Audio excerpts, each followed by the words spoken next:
ఓ వారం 10 ఒద్దుల సంధి కార్ పార్టీతోని నాయనతోని అంటి ముట్టనట్టే ఉంటుంది కవితక్క.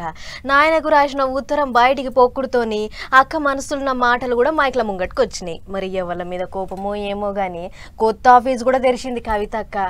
ఓ పక్క పార్టీకి దూరంగా ఉండుకుంటేనే నాయనను దేవుడు అంటుంది. అట్లియాల ఈ కార్యం ముంగటేసుకుంది. మళ్ళా దేవుని కోసం ధర్నాకు కూసుంది ఇవాళ కవితక్క.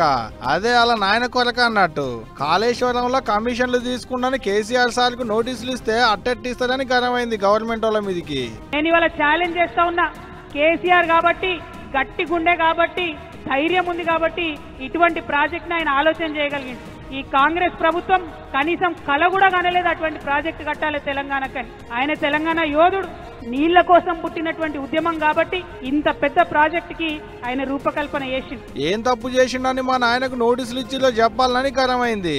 షెయి పార్టీ వాళ్ళు వేసిన కమిషన్ జ్యుడిషియల్ కమిషన్ కాదట, కాంగ్రెస్ కమిషన్ అనుకొచ్చింది. వాళ్ళు వేసిన కమిషన్ మీద నమ్మకం ఉందట కానీ కాంగ్రెస్ మీదనే అనుమానం ఉందట. ఏం తప్పు చేసిరు కేసీఆర్ గారు?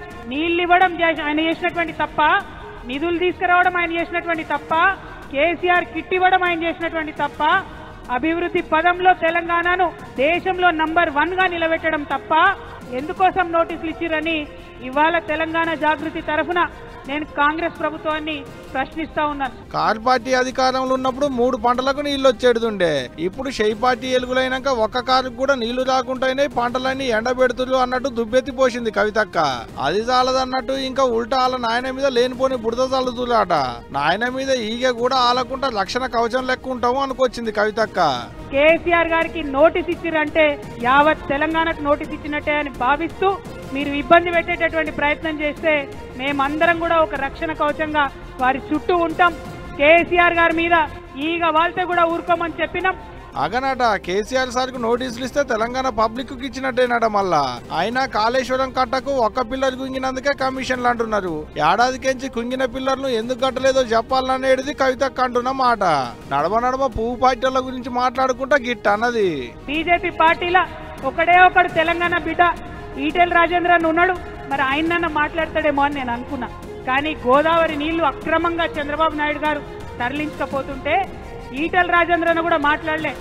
అన్నా రాజేంద్రన్న, తెలంగాణ ఆడబిడ్డల తరఫున, తెలంగాణ రైతుల తరఫున, తెలంగాణ జాగృతి తరఫున నేను మిమ్మల్ని రిక్వెస్ట్ చేస్తా ఉన్నా.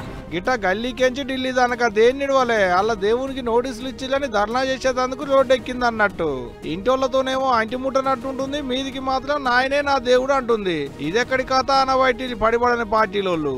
ఏందో ఏమో పోలి రాజకీయాలు ఎప్పుడు ఎవరిని దోస్తులు చేస్తాయో ఎప్పుడు ఎవరిని దుష్మన్లను చేస్తాయో ఎవ్వరికి తెలవట్లేదబ్బా.